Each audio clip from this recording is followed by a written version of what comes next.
好，来看到中国大陆对日本的最新制裁，就是中国一刀断了日本的钨哦。包括呢，最新消息是日本的关东电化，还有它的中央硝子企业都确定永久停产了，也代表全球25%的6氟化钨会瞬间归零。对于日本，欢迎观众朋友来这边做留言，跟我们做互动。如果您认为大陆禁了日本的钨，可以对日本的半导体啊，或者是有关于稀土的方面，在它的军工跟科技可以一命呜呼来切断日本的发展的话，留言写1；如果您认为这个影响力现在还要再持续观察，可以留言写2。我们要来看到中国大陆近期加强对日本的这个管制措施哦，尤其就是针对于半导体的相关原料钨了。好，这2家企业是最新消息，2家大陆的化学材料厂关东电化、中央硝子已经正式的通知了，包括台积电、三星、SK 海力士说呢，就在这个月的30号是他们的最后出货日了，而7月1号开始，这2家企业就会永久的确定会停产了。那主要的原因就是因为没有钨了，2家企业合计呢占全球的钨高达了25%的一个这么高的一个量哦，所以呢，如果说它确定断供的话，下半年的缺口至少会确认达到了2000吨。这么高的一个数字，那没有了6氟化钨，接下来的影响又是什么呢？包括了说没有办法生产这种7奈米以下的先进制程，还有呢 HBM 的产线也会停摆，最后是 AI 的晶片供应链也会面临全面断裂的一个可能性的风险。特别要来持续关心到的是，刚刚是半导体产业的冲击，接下来我们来看到对于科技产业有哪一些冲击，包括了制造业的冲击又有哪一些？住友电工它用于汽车跟飞机的加工的钨呢，价格已经狂飙了60%。另外一家企业是三菱材料，它的硬材料的价格也暴涨，是原来的3倍。如果我们做一个整体上面的统计，光是2月到4月，中国对日本包括了碳化钨、钨粉的出口已经连3个月都是挂零了，等于是完全的都断供给日本。而日本超过80%的钨制品其实仰赖中国大陆的，更不要说这种高纯度的材料的钨哦，是90%完全的依赖中国大陆的。所以中国大陆一断钨，刚刚讲到特别对于2家企业的冲击，还有对日本的冲击可能会有多大，包括了刚刚我们提到的关东电化、中央硝子等等，对于日本半导体产业恐怕出现危机吗？戴老师怎么看？当然是出现了危机，其实也会影响到韩国，也会影响到台湾啊。这个当然对美国的影响是更大的啊，因为美国是最上面的上游嘛啊。当然美国主要是设计，但是问题就在于美国的晶片一旦缺少了这些日本的这些原材料的供应，事实上它的晶片的发展也会出问题。日本是全世界风险意识最高的国家之一啊，整个国家，例如说。他们知道他们的国家本身在石油天然气他们是比较不够的，他们的储存量就比一般的国家高。那他们在稀土这个部分啊，他们也知道他们本身的能力比较少，所以他们对于储存量也比一般的企业高很多。那更何况日本跟中国大陆过去曾经有过这个矛盾跟冲突，那中国大陆也曾经对日本实施这个稀土战啊稀土制裁。日本也曾经用这个半导体的材料，例如说洗涤剂去制裁韩国的三星等等，日本也玩过这个啊，所以日本知道这个的厉害。日本本身也跟中国大陆产生这个矛盾的时候，日本本身也知道这个的厉害，所以日本的储存量事实上是高的。可是现在的问题是在于从今年的2月、3月、4月都已经断供了，那5月不用说了。对，所以对于日本过去来讲，它储存量是一般最少是6个月的，现在是完全断供的。那完全断供，有的是还有一些，有的是它本身的库房也都用耗尽了。那这样的情况怎么办？它一点办法都没有啊，因为很明显的高市早苗走军国主义，自民党也在往这个方向走的时候，那它跟中国大陆的紧张的关系一直没办法消解，就对于你可能用来生产军工企业的这些钨矿，那全部断供，这第一个。第二个呢，就是日本也好啊，德国也好，或者是台积电也好，三星也好，他们事实上都是配合美国对中国大陆实施半导体的这个制裁啊，例如说台积电的2奈米、3奈米的先进的制成的晶片是不卖给中国大陆，也不帮中国大陆做代工，这样的一个情形下，就等于是你是完全配合美国制裁中国大陆的话，那对大陆来说，它间接的从日本这边来断供，那不影响两岸之间的情形下，间接的当然也影响到未来。也会影响到台积电。对。不过我觉得目前台积电还比较安稳的地方是在台积电的存量很够。可是问题是在于能不能耗得住1年，其实我们怀疑。目前你看台积电的股价影响也不大，台积电对这方面也没有表达它的焦虑跟紧张，主要是因为它储存量很高。可是问题是1年、2年、3年之后，你除非美国能够在很短的时间内跟日本，也就是 G7 解决全世界的钨矿的这个问题。不过我看要在1、2年内要解决，恐怕不是一件容易的事。那未来很有可能就会冲击到台积电跟三星了。那只是我在强调，现在台积电还老神在在，是因为他觉得他储存量是够的。好，所以我们看到这一次这个中国大陆针对于日本的制裁，先是钨嘛，那这个是第一招，已经影响到了这个半导体产业。那接下来恐怕怕这个随着时间增加，对于更多的半导体产业的企业都会因此受到更大的影响。那另外一方面，大陆还卡关的不只是钨哦，还有另外就是来看到是重稀土，包括了镝跟锗，那影响的当然就是日本的它一直要发展的电动车产业跟它的高端马达。再来呢，会影响到中国大陆这个军工的，就是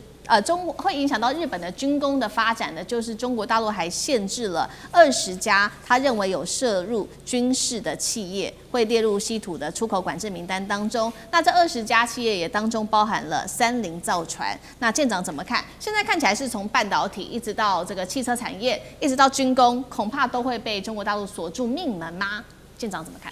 的确锁住命门啊，也就是我们讲到日本半导体的部分，我们刚刚讲到关东电化工业以及中央消子，他们最重要的是需要这一个6氟化钨，那它怎么样？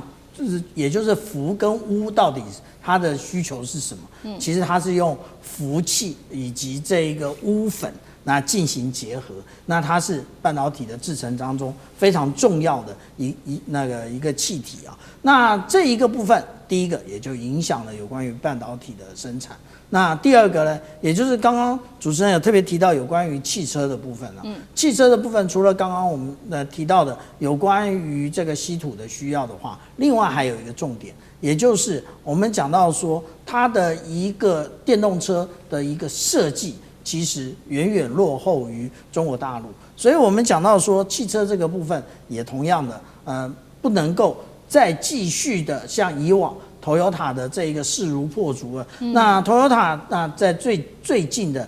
一则新闻，我们所看到的，它海外减产的规模从原来的3.8万辆，也就是38000辆，要提升到83000辆，也就提高了整整1倍有余啊。那为什么？因为竞争力不如人。那至于说军工产业的部分，那也就是我们刚刚讲到的稀土啊。那以钨来讲的话，我们来看一下啊，其实呢，钨到目前为止，它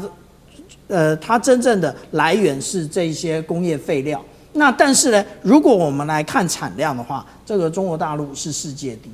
那它的这一个第一，它的产量呢，如果在2024年的时候是67000吨，那第二名我们看到是哪里？是越南，是3400吨。那第三名我们看到是俄罗斯，是2000吨。意思是什么？意思是第二名加第三名还不如中国大陆的零头啊。这个是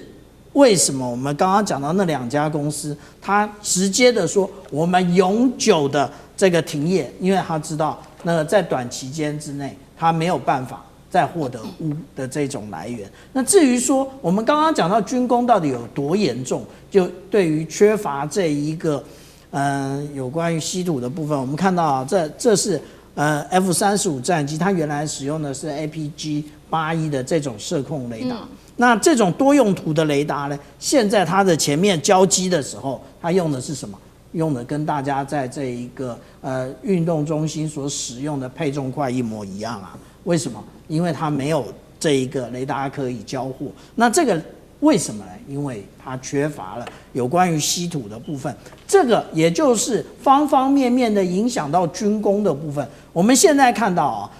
美国他们对于他造不出船来的问题，他想要采用外国设计的方案以及国外的造船厂来解决。那这讲的是哪两个国家？其实如果我们看到前任的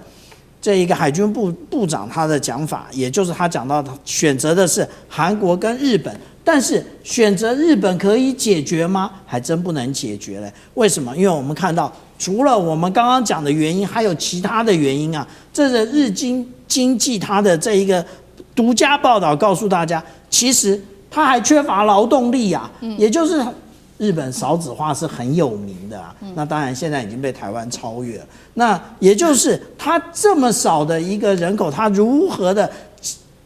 造出这么多的订单，它除了自己要用之外，像我们现在这边看到的这个最上级的护卫舰，除了他自己要用，那他现在还要那个惩治这个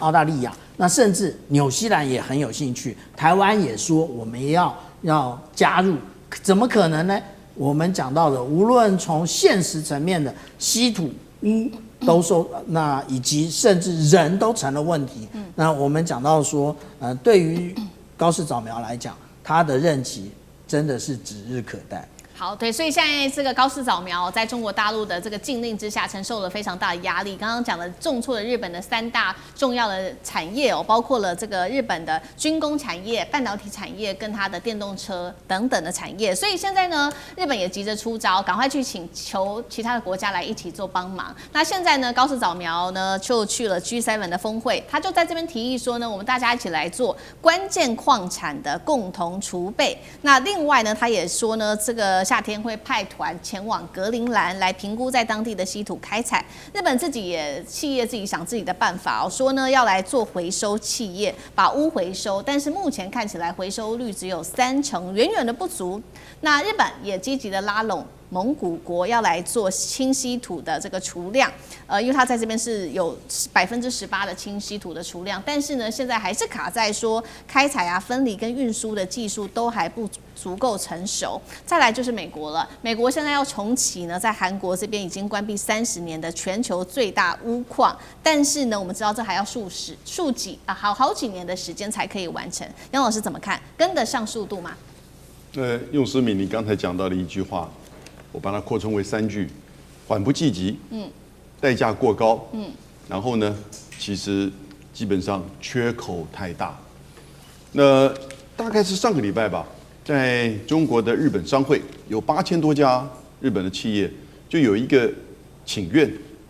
有一个就要求中国政府能够开放对日本稀土的，就是解禁。那因为他们说，在日本这个稀土虽然中国大陆是针对军用的产品，或者是军民两用的，但是因为事实上很多是具有军民两用或军民融合的这个特性，也就是说，你在这个飞弹里面用得到的，可是你可能在电动车里面也用得到。那因此，这整个管制的过程就很困难。那所以呢，基本上很多日本的企业、民间企业也拿不到。而且另外一个方面，日本比如说三菱重工那这个川崎重工，它其实也做军用的，它也做民用的，所以就如果一个公司来申请，那当然你就不容易申请得到，那这就会整个延后到日本的民间，这个很重要。中国大陆其实是针对军用的，而不是针对日本的民间。那你日本民间明确的来申请的时候，其实应该是可以得到，但因为它的本质跟这个日本本身的生产这个产业的特性所以变得很困难。8000多家日本企业，就是说，请中国大陆更清楚的把这个管制的流程呢做厘清，那他们好来因应。可是问题的关键就是你高市早苗做这个做法。那高市你刚刚提到这些这个作为这3个作为，它大概分成：第一个去找新矿，去挖矿，但你挖矿容易炼矿难。对，炼矿里面不讲环保。光讲个技术跟制程，就中国掌握的，那要多少时间？缓不济急。那第二个呢？日本在做叫做 urban mining， 这是什么？就是回收。日本有很强的这个回收的技术，我们台湾有好几家，就是从比如说手机里面可以回收黄金，对，这个技术其实是不错。可是呢，它基本上这个缺口太大，你找出来的这些回收出来的东西啊不敷使用，所以缺口太大，远远没有办法提供实际上工业上的这个需求。那日本也另外一个怎么做呢？就是说我干脆